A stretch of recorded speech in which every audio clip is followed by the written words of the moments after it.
So I am Tabitha Dunn, and as you can see in the slide in front of you, I have built and led customer experience practices 7 times, um, each one in somewhat different types of industries. So everything from Hitachi and Ericsson to SAP, Citrix, Xerox, Philips Healthcare. So a pretty broad array. I've worked in really large organizations and small ones. And a lot of what we're going to talk about today is sort of I would call it in-depth experience and how to really take a survey program and make certain that it serves a really practical and useful set of purposes. This topic came up in our last webinar and it turned out to be of a lot of interest. And so what we're going to do, I brought in some best practices. We can take it where you want to go though. So I'll pause for questions along the way. I know Jill has some that came up when she looked at the deck, so we'll give space for that too. But if there's anything that I haven't covered, since this is a pretty big topic, I'm happy to dive into any of those areas as well. Surveys are really a small part of an overall customer experience program, but they can be a very pivotal and very visible one. And I think it's one that often struggles to get real traction for many parts of the business. So with that, I think I'll dive right in. Does that sound good, Jill?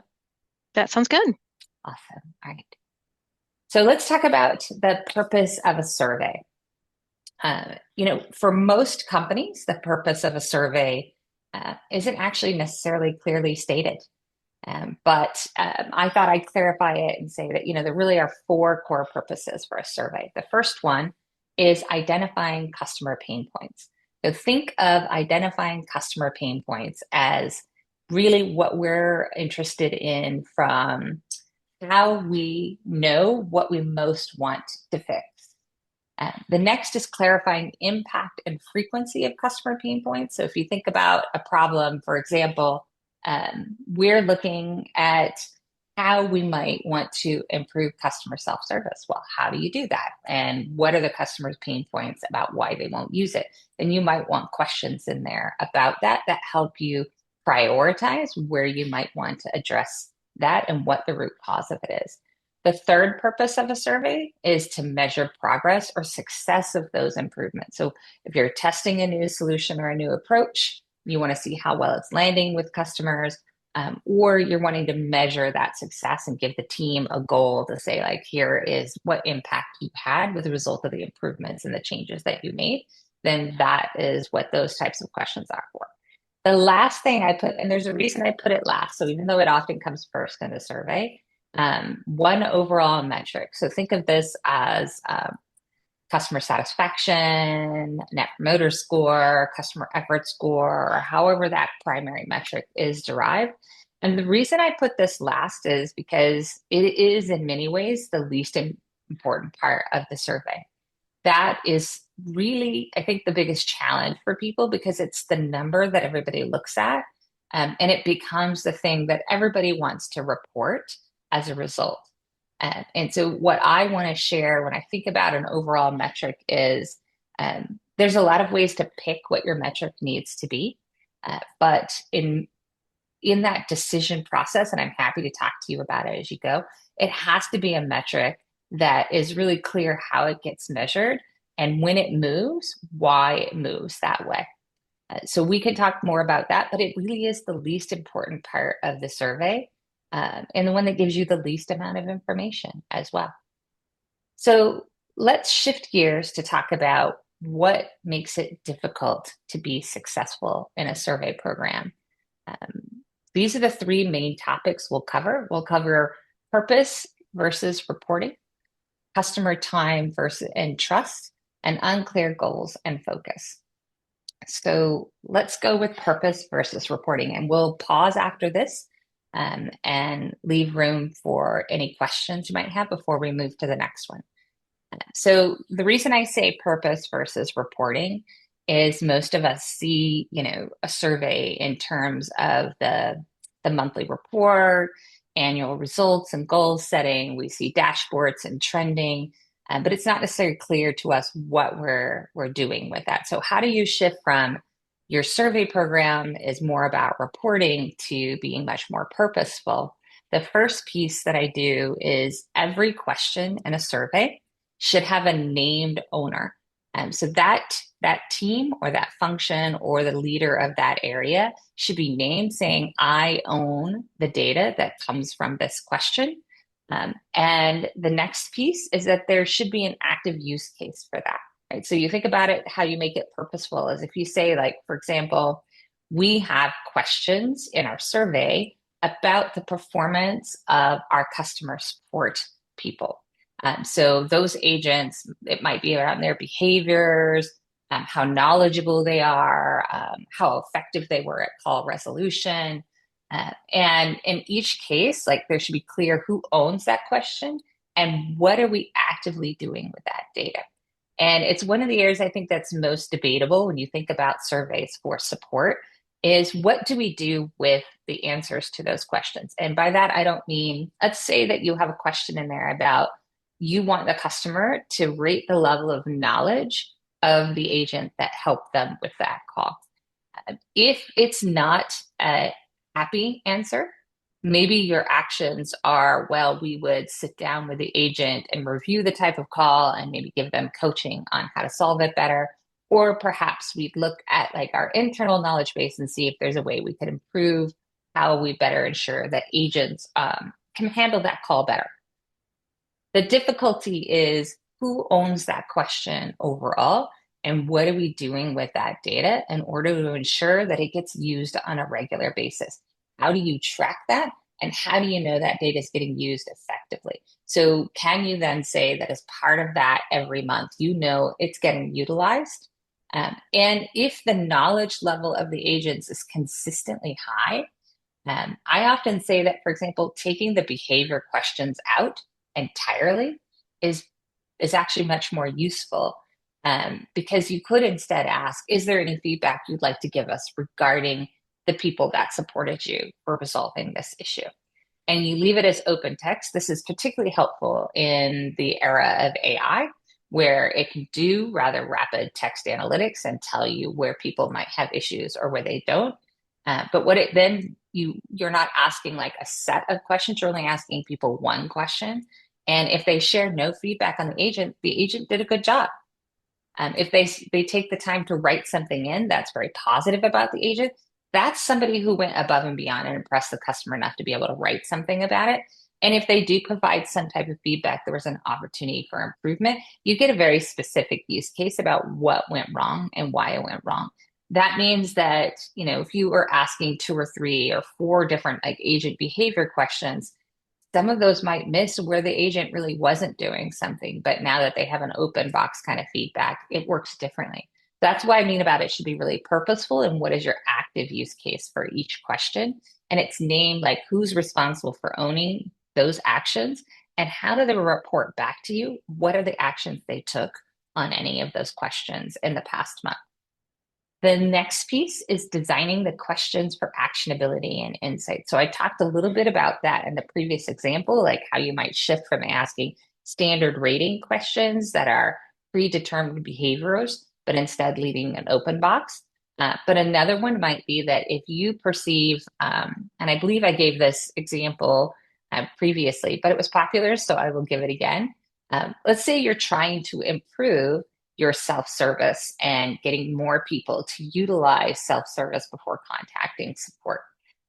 If you're clear, and one of the questions that you ask is, did you try to resolve this question or this problem yourself before contacting us? And you separate all the people who said yes, and you look at the types of questions that they came into your support channels for, regardless of channel, right? They came in via chat, they came in via email, they came in via phone call. Regardless of those, you look at that. Everybody who said yes is your world of opportunity for improving the knowledge base in order to be able to avoid more of those calls in the future. So you dig into those, particularly those where you have a number of people who say they have a similar problem based on what they called in for, and they said, yes, I did try to resolve it. You know that that's definitely one of the areas that you should work on to improve. That's how you know that it's an actionable question and you married it to data about the cases that were tied to each of the one of those where somebody said yes. And you get that insight that then helps you go drive purpose and change as a result. And then, one of the general rules of thumb that I use for questions is I do an annual review of the survey.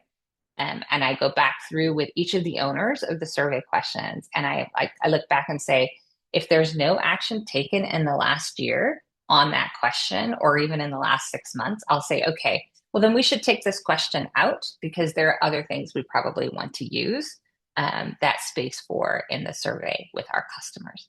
So that's how you sort of shift the concept of purpose via versus reporting in order to make sure that a survey is really delivering value inside your teams and your functions and driving change and measuring real progress.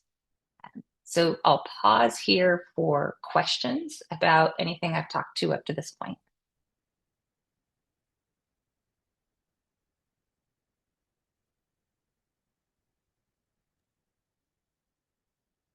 Okay. I don't think we have any yet. Okay. Did you have any other further questions, Jill? You had said you were curious about the overall metric. Did I answer that question well? You answered it in your when you were talking in your previous the slide two above this one or before this one. Good. I do have questions on your next one, so I'll just let you go. Go All on. right. So let's talk about customer time and trust. Across the bottom, you'll see that my philosophy for every survey program is listen, learn, act, measure, communicate. Like this is a repeatable, continuous improvement cycle. So listen is the research itself. Learn is where you take the next step about marrying that data to other data. Maybe you do customer interviews. It's really you dig in to understand what the root cause is and understand better, like when this goes wrong, we don't get this right. What's the impact to us in the business? What's the impact on our customers when this goes wrong? And it helps you really understand the depth and breadth of the problem and the learn stage. Act is really important because this is where you have an opportunity to test and learn. So you may try different solutions. Probably one of my favorites is we were trying to address the password reset problem and how we had too many people calling in for it. And we ran a contest across our support teams asking them to come up with different ways that we might improve the password reset process. And in the ACT phase, we actually tested a number of them. And the one that turned out to be the most popular by the customers, like they are the ones that used it the most, was putting the password reset instructions on the press one on the prompt when they called support. Like if you're calling to reset your password, press one. And it would just walk you through. And then we say, like, the message will repeat if you'd like to catch the instructions again, or you could hit, and we had a number there, and it will put you to the top of the queue in the support line. And it caused a very significant uptick in people actually utilizing that instead of actually going all the way through to support because that's what they needed. And for whatever reason at the time, doing it online or doing it via chat was not something that they could do. Could be because they needed to reset the password on their laptop in some cases. But it was really a case of they couldn't access what they needed access this way, and they were using the phone instead. The measure phase, I talked a bit about this previously, but what's important about measurement is that we think of measurement and how we set a goal and then say we want to measure our progress towards improving that. But I like to make sure that teams are really incentivized to set metrics that say, this is something we own. Either we own this as a group of teams together and then we have a joint goal, or this team owns this specific goal. And when you're very purposeful about the question designs, they can own the measurement of improving that question over time, right? So that's where a metric question becomes super valuable, wherever you have those rating questions in there, instead of always the measure being the overall metric in the survey. And then last is communicate. And this is where this slide becomes really important. Every step in a survey process is actually communication to your customers.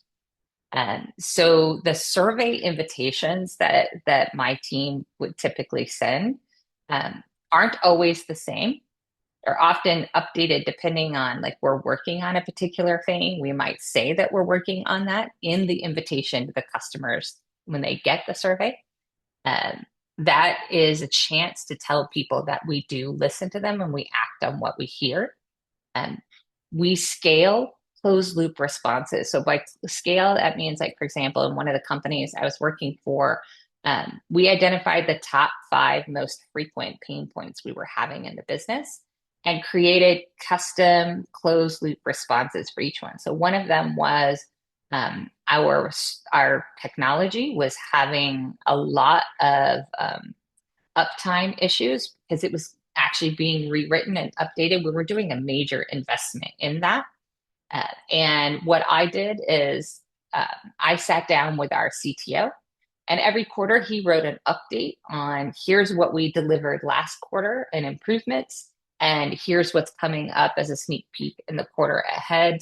And that was the closed loop email we shared to everybody who wrote in or gave feedback about any of the problems we were having with regards to uptime. And when they wrote within 24 hours, like our technology would like read, would say, yep, this is coming up, and we would send them that closed loop. So even if they had stated it on a previous survey, they would get this acknowledgement that we had already read it and we were actively working on that issue. So knowing that you can actually adjust those closed loop responses to be relevant, not just hi, and thank you for your survey. We appreciate your feedback. But instead, it's, yep, we read it, and here's what we're going to do next. Or we know this is an issue, and here's how we're going to change or what we're doing in this time. So this is again, like closed loop responses are a great way to actually do this at scale, but also to show customers that you are listening and acting on what they have to say. And that includes even if you're not working on the problem that they wrote about, being able to tell them that we do listen and that we've logged that feedback. And here's our process, for example, about how we pick new things that we're going to work on. Customers learn over time, and it's part of one of those things that actually helps increase response rates over time because they start to recognize that you're listening and doing something with their feedback. Um, the next piece is a lot of companies use a no reply email to send their surveys. And instead, what I like to do is have IT create an alternate version of my email. And the whole team in my survey team has access to that email box. And that gives us a chance to have customers who will say, oh, I noticed this is no reply. I'm just going to reply to you and give me feedback. And my purpose for a survey is to get feedback that we can act on and have communication with my customers. So if that's the way they want to go, they don't want to complete a survey. I can't tell you how many customers I've actually replied to or someone on my team replied to. We've called them when they said, oh, you're not going to pay attention. And when it actually builds a lot of trust when they're like, oh, wow, like you're responding to this as well. And we talk through like, what are the issues? We put that issue into the data as well. So it gets added to the data as if it were a survey, but we make sure that customers who don't trust that the surveys are being read, that they have another path to give us their feedback. And this was part of the process that we created to enable that. Um, the next is involving respondents in the solution design and testing.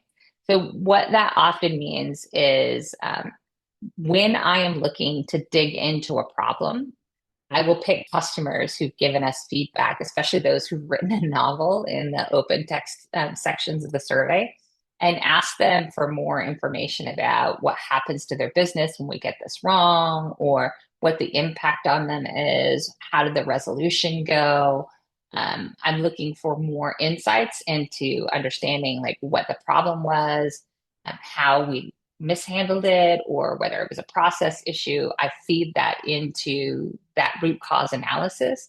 It's part of the prioritization process. I collect a lot of really good stories that help connect people across like the support organization or outside the support organization. If I'm working on behalf of support to try and get product to listen, I can create customer stories that take the data and bring it alive for the product team so that they can actually see that this particular pain point, this is what happens when we don't get this right and why we need to address it. And then when we get to design and testing, I have to ask those customers, like, is anyone interested in helping us test the new solution? If, for example, we're getting product to change something in the way it works, do they want to be part of testing how it works? And you won't get as many volunteers at that stage, but you might be surprised at how many do. They're like, actually, yeah, I would like to see how that works. Like, I cared about how much that didn't work well. And even just being invited to participate, even if they say no, again, builds customer trust. We're like, oh wow, you're not just changing it, like you're asking customers to be part of the change and how you put the new solution in place. And that becomes part of that whole additional layer of closed loop communication.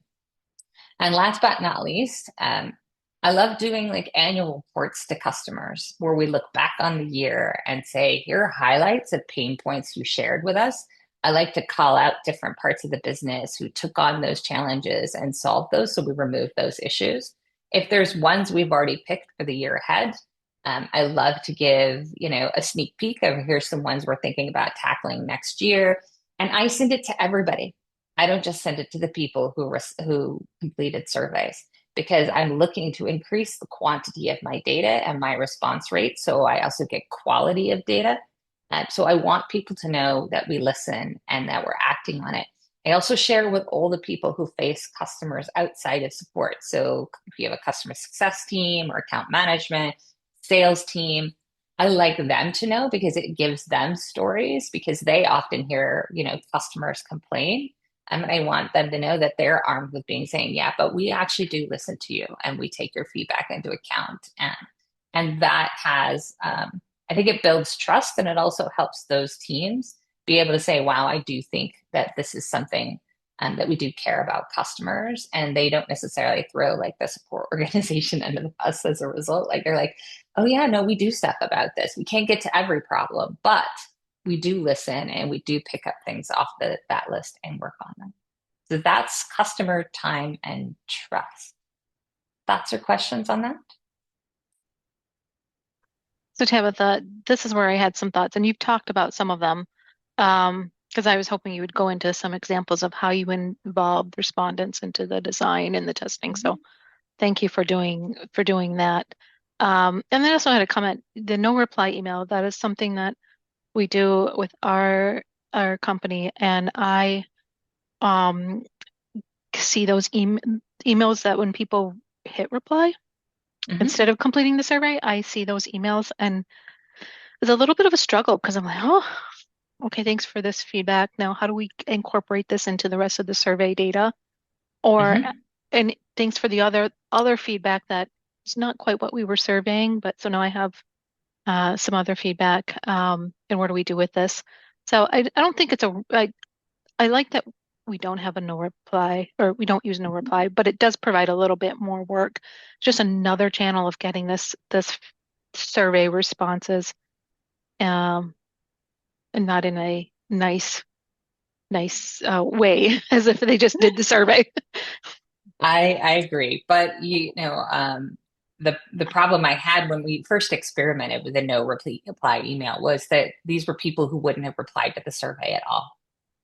And so this was feedback we were missing, and it actually increased our response rate because what my team would do um, is we created it so that we could just complete a survey on behalf of the customer, and we just input that data into the survey for them.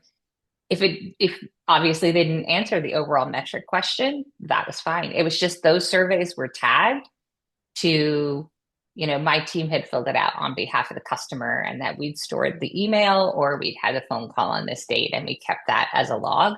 But that way the raw data and the text analytics still got all of that and it fed into the overall data piece. Good, thank you. Sure. Is there any other Any questions? I have a question. This is Angela from Carhartt. So, um, just in general, overall, I'm just curious what your thoughts are on this topic. It came up earlier in the week with several of us from the SOCAP retail community on another call, and we were talking about how we have to really look and pay attention now to these public review sites like Trustpilot and Reddit because the LLMs are really pushing summaries about our brands and they're pretty biased because the folks that go out there are sometimes really only going out there with negative comments. So, a lot of companies are paying for subscription so that they can influence what's on those pages and posting surveys out there. Um, as you think about designing a survey for that scenario where it's not just used internally, but more of that public setting, is there any Mhm. recommendations or things that we should be thinking about differently? Because it's kind of a unique circumstance, I think. It is, but it's also a case of if you, for example, do something like the annual report that I talked about, where you're like, here's where we heard feedback, and this is what we're doing as a result of it. There's two big challenges when it comes to companies who do actively make improvements on the customer experience as a result of the feedback that they get. The first challenge is they make improvements, but they never told the customer you're why we made the improvement. And they didn't tell the customers who didn't respond, customers are the reason that we do this. And the second piece is they haven't got a structured way to share that information out. So doing something like an annual or a quarterly report to your customers. I've had companies I've worked for going, "Hey, we actually want to share a part of this in the annual, shareholder meeting and stuff," because it becomes a structured way to actually say, "Okay, maybe you did have this issue, but we already addressed that." And because we heard from customers, so we agree that is a problem, and that's why we've fixed it. Or we agree this is a problem. We're sorry you had that experience. We've added your feedback to our improvement backlog, and you can share the report saying, and you know, think of it as here's evidence that we actually act on feedback. Um, and really appreciate when you give it to us. That actually, you can do that and put that into those types of locations, not just a lot of time what you see is companies going, well, thank you for your feedback, or we'd like to address that directly, but they don't necessarily have something they publish and share that shows like a history of we do listen, learn, and act on your feedback. And it's that last piece that, oh, wow, that's something that you do that makes a big difference. It's a hard one to convince leadership to do, though. You'd be surprised how many times I get pushback on it because they're like, well, that's just admitting to customers who didn't have that feedback that we get things wrong. And I'm like, do you think that they think we're perfect or they didn't experience like it's interesting to me like if, how can we not be humble enough to say yeah we do get things wrong sometimes, but we take that seriously and we act on it on a regular basis. Like that gets you a lot more authentic trust from customers than a simple apology. I'm sorry for that experience and we'd like to address it. Like it becomes something bigger when you're showing that you do this systemically, not just maybe individually. Does that make sense? Yeah, but I think I guess with the public review sites, it's much more complex to do that because like with It Reddit, the is. community leaders, I know that they push back on the Mhm. brands getting involved, I totally and what agree. they can post out there. And so I just think it's such an interesting space that we're kind of being all forced to pay to play in now. And Hmm. yet they're holding like our hands are tied with how much we can do and influence. So it's just really tricky. But Yeah, the LLMs go to every part of the websites though. So that's why I said you have to publish it. Like you have to publish it on your site. Like here's just genuine customer feedback we've gotten, what we've acted on. And that's something that, if you're doing that, if you do it more often than once a year, like you do it quarterly, like then it will skim that and bring that data through as well. And it's how you push up its visibility on the website so it gets pulled through is important when it's trying to build that profile. Um, that's just part of the process, right? You're always going to get people who range either very positive or very negative on those sites. You don't get much of the people in the middle or the quiet ones. And so this is one of the ways that you sort of expose a different point of view to the LLMs so that they'll put that into the summary. And it's a lot of hard work, I think, because those are constantly evolving, trying to figure out what they're reading and what their algorithm is for what they'll really condense and summarize and bring back is active work of experimentation.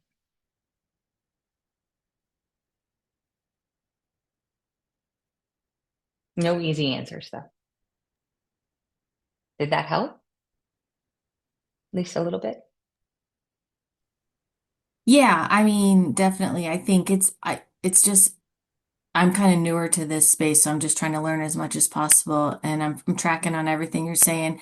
It is interesting, I think, I feel like even when I search just like Carhartt product, um, and we have fresh, relevant product reviews coming up on the site every single day. Mhm. And sometimes the LLM will push Trustpilot first as the link who has really outdated older posts. And I just can't figure out the algorithms of like why that's happening sometimes. Like it's kind of crazy to me, but I know I have a lot to learn in this space. So I think it's a really interesting topic, but Yeah, I think we all do, right? Because those algorithms are on a very regular basis being updated and changed, and what might have worked last week or last month may not work again. So I think we're going to be sort of stuck in that sort of ever evolving chaos for a while. Other questions?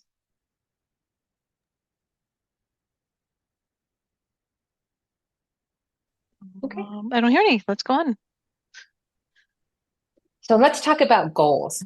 Um, this one is, I think, tends to get painful. So I put three things on here. The first is about your overall metric.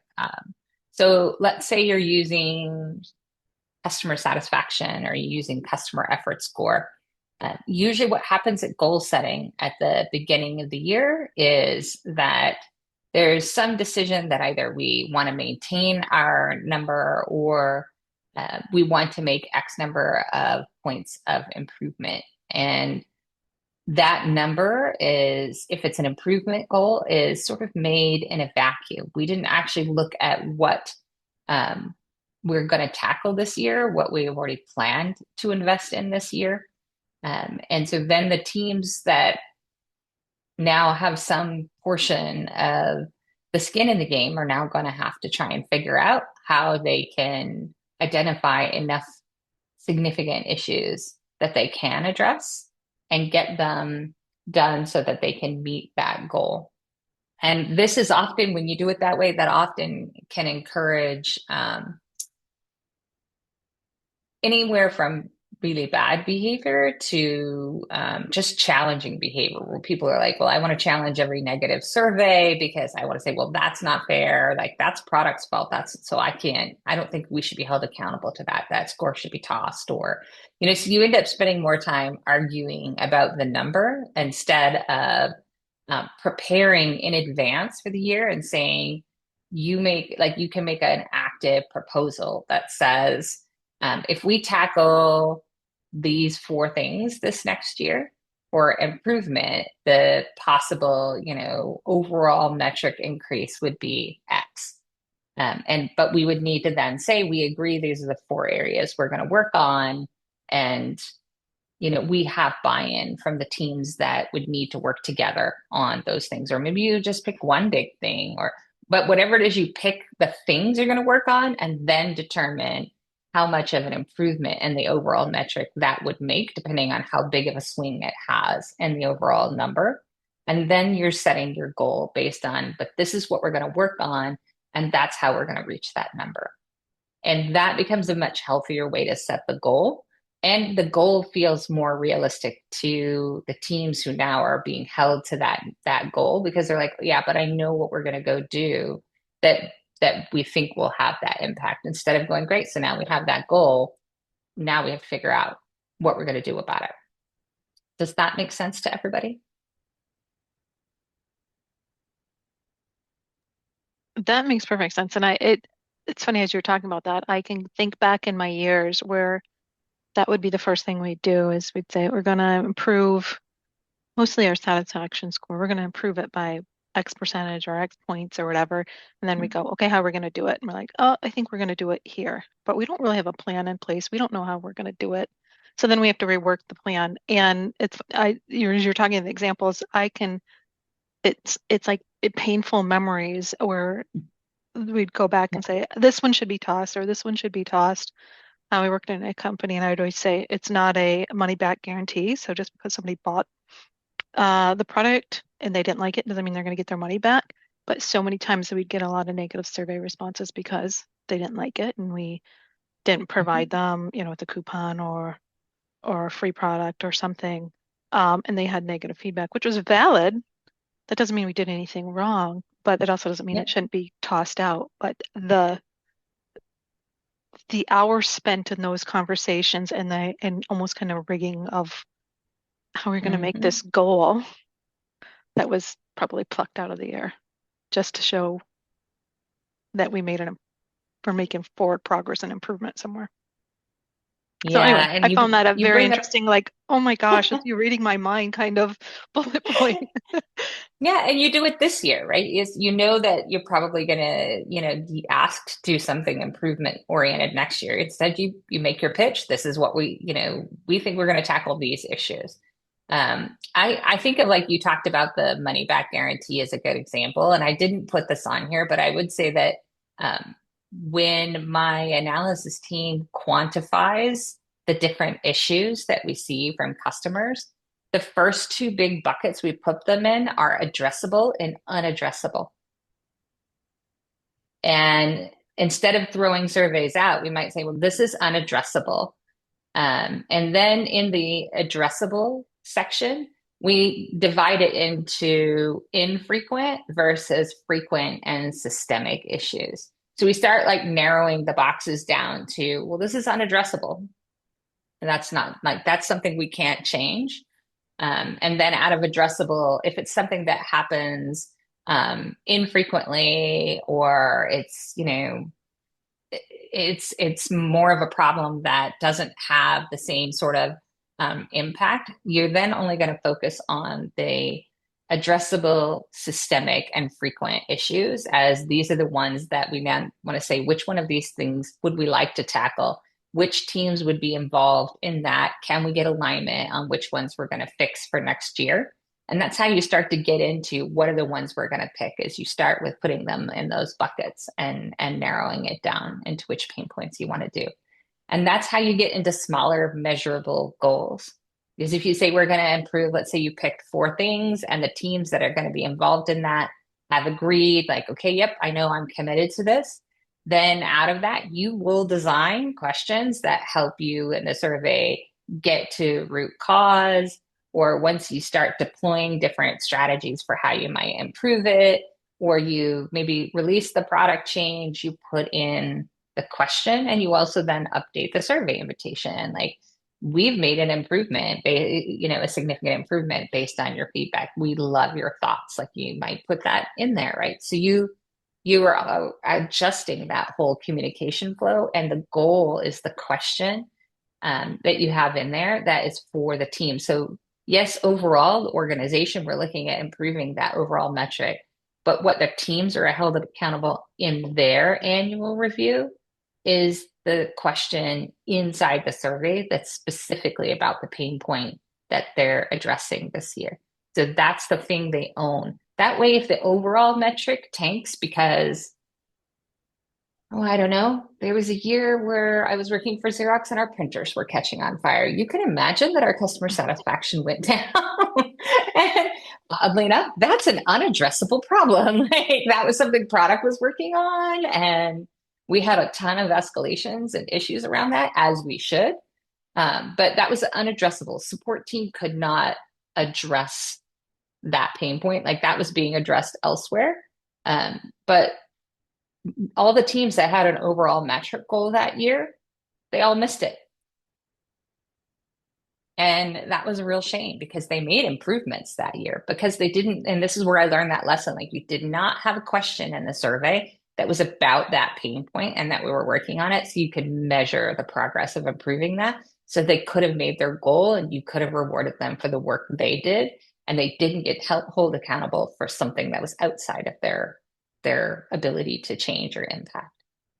And I always structure those projects where we're making improvements around which customers are going to be impacted by this.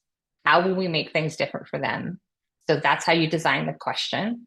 Which employees and functional areas are going to do things differently as a result of this? How do we make sure that we make the processes easier for them as we make those changes? And what's going to be the business impact, the ROI, the improvement that we're going to make for the business as a result of this project? That becomes part of that whole overall business case. Questions about this point? It's a good point. Thank you. Yeah, the printers on fire was a tough year. And it was tough for everybody in more ways than one, right? It was tough for our customers. It was tough. It's bad overall. And the last piece is the project scoping. So once you've said, okay, here's the 4 or the 1 or however many you're going to tackle for the next year, determine that how you're going to make certain that customers are involved in each stage, how you might involve them. Because often what can happen is once you start a project, it becomes sort of a runaway train. This often happens too if you're making some type of technology change where we start to prioritize forward motion and progress over impact and real results. And then we get to the end of the project and wonder why things weren't different for the customers. So making sure that we have customers included, whether they're included, like having that metric question in there specifically around what we're improving is one way of including customers, but making sure that we invite them into different parts of the process. Maybe those who've had this specific pain point, maybe we go back to them and get more quantifiable data, like going through each stage of the improvement process with them and keeping them part of that and holding the team who's working on it accountable to that so that it's part of their project plan at every stage ensures that we're less likely to be surprised when we hit the end of the project and go, wow, that did not improve the customer experience the way we thought we did. What went wrong? We're less likely to achieve it to get to that point because we had real customers involved along the way. Any thoughts on that? So what I'm hearing over and over is surveys are not a one-time thing. We survey members, we get their feedback. Great, we might make a decision and we'll take the feedback, analyze it, make a decision, and then never resurvey those members again. You're always potentially subsetting it, asking more questions, getting more information, checking back. Did we hit the mark? Who do we have more work to do? So it's not a one-time thanks for the information and done. Yeah. And in fact, I often run not just the satisfaction program or effort program for support. I often run like the overall company, like NPS or whatever our overall metric is. And in companies where you have a sufficient number of customers, I actually slice the customer base into 12. And 1/12 of the customers get randomly selected each month for the NPS survey, which, by the way, continues to evolve throughout the year. The only question that is the same for sure is the NPS question. And then that means that I have a rolling 12-month score with constantly refreshed data for the business, because when you only do once a year, the business stops caring after a few months. So it's like, well, this is old data. And they don't feel like it's as relevant for them to act on. But if you're constantly adding fresh data to it, one, it helps for teams that are doing improvement because they're like, oh, I can actually see how this is ticking up each month. Like we are making progress, or they're like, oh, but what's this new problem we haven't seen because it's coming through with fresh data, as opposed to doing it once a year or once a quarter. If you have enough respondents to do it once a month, it works better because then the data is fresh enough that the business takes it more seriously. That's good. I have a couple questions, but I want to make sure that if there's anybody else on the call, that they ask their questions. So I'm going to take a break and ask, does anybody have questions they want to ask Tabitha?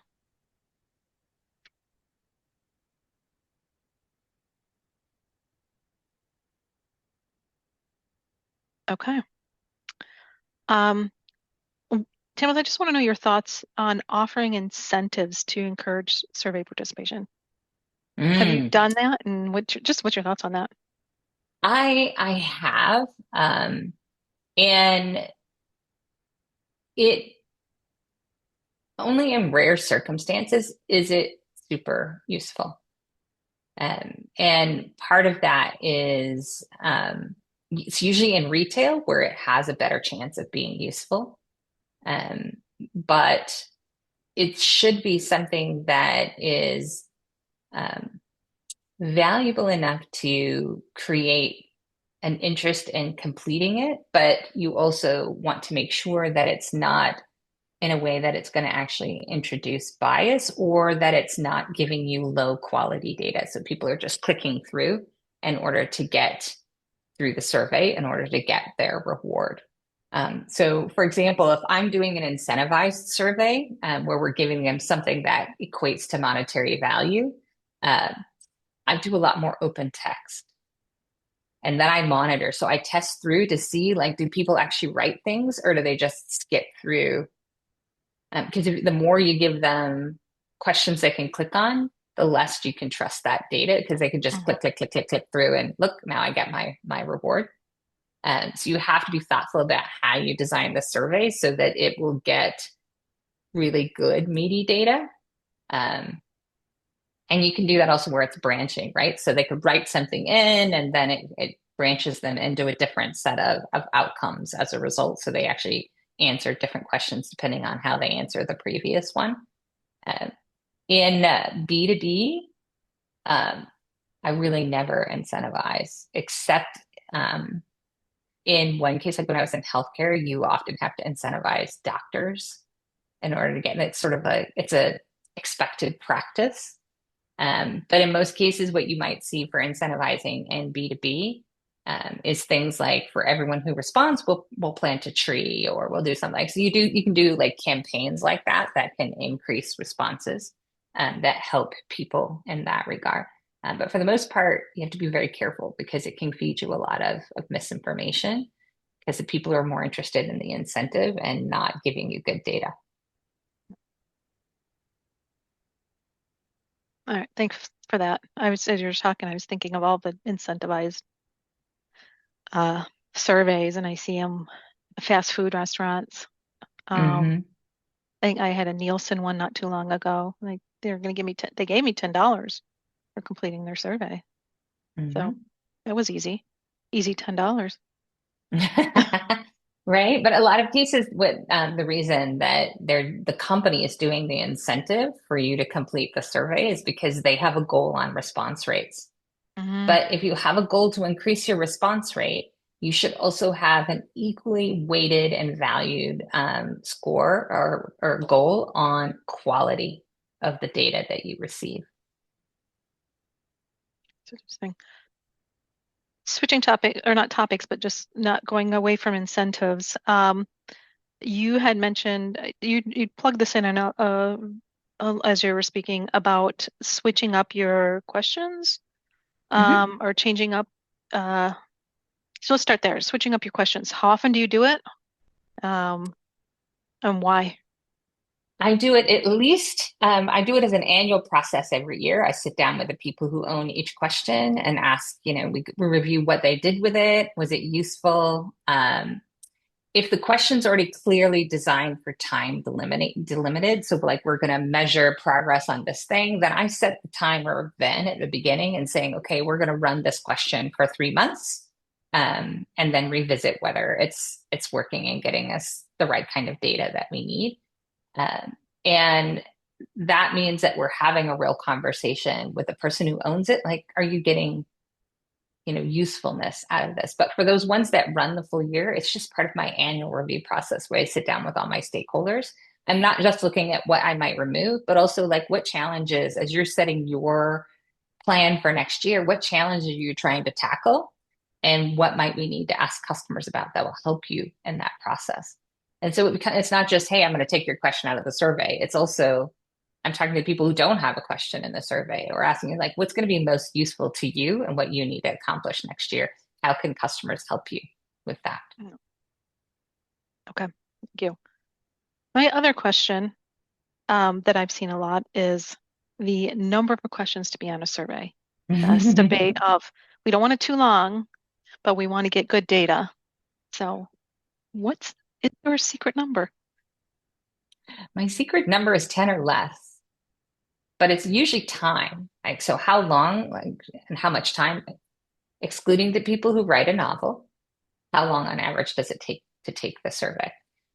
You can control the length of the survey by using branching capabilities. So it might be that like if you're investigating a particular area and you have a question on that, and the customer indicates they have that problem and they're unhappy with that particular issue, it might take them out of the regular survey flow, but you'll tell them that. Like you'll say, we're actively working on this or exploring working on this. We have a few more questions on this, if you don't mind, because we want to make sure we get the fix right.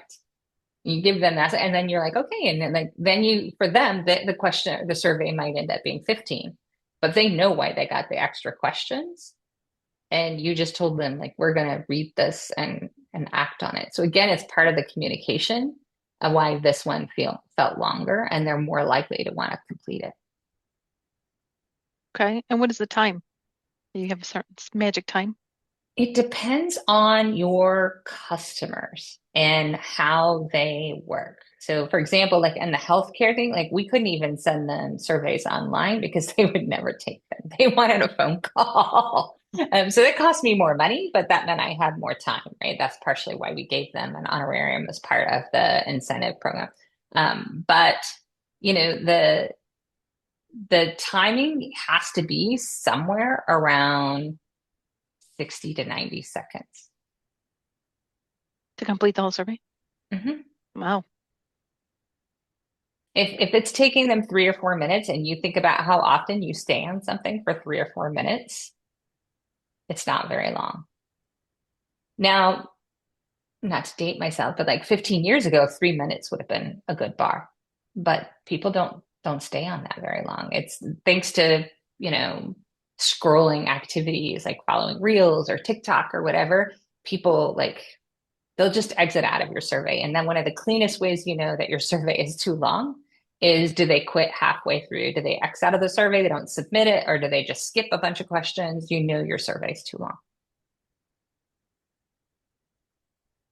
I was surprised by that 60 seconds, 60 to 90 seconds. It was probably going, I've heard the 3 minutes, which is probably where my head was at. So I was surprised by that. I usually ask my leadership team to take the survey and see how long it takes them. Like I'll time it and I'll ask them to tell me how long they felt like it took. And what's interesting is you ask people when they do that, they always feel like it takes longer than it actually took them. That helps them cut down the number of questions.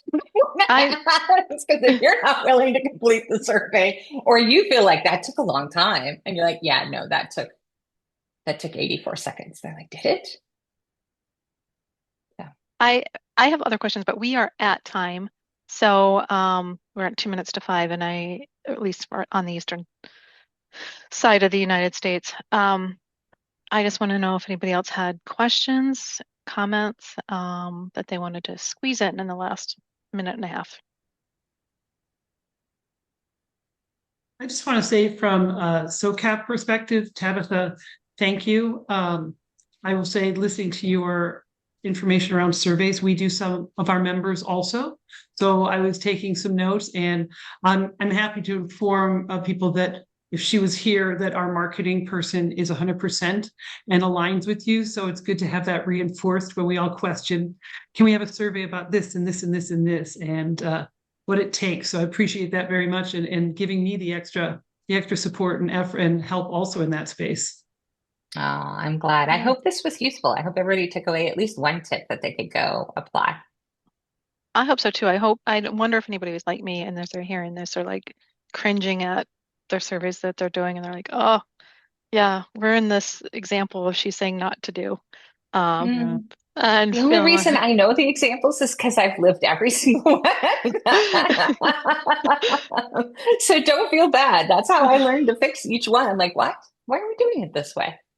I know. When I heard this, I was like, oh my gosh, we're so archaic. I was like, we are in all the bad example categories, but So Tabitha, I guess we should listen to our experts. Is that my takeaway from that? Yeah. I mean, that is kind of the point. But you know what? You don't have to fix all the problems overnight, right? Take them one at a Right. time and work through them. And, you Yeah. know, you'll get a lot more support and a lot more customer engagement. Wonderful. wonderful. Well, thank you for your time. You're Um, welcome. Thank you everybody that joined. I do hope you got something out of it. And I know there was people that signed up that didn't join and it's been recorded, so that will be available for them as well. Sounds great. For everybody, have Well, a thanks for great having me. summer. I hope the weather turns favorable wherever you're at.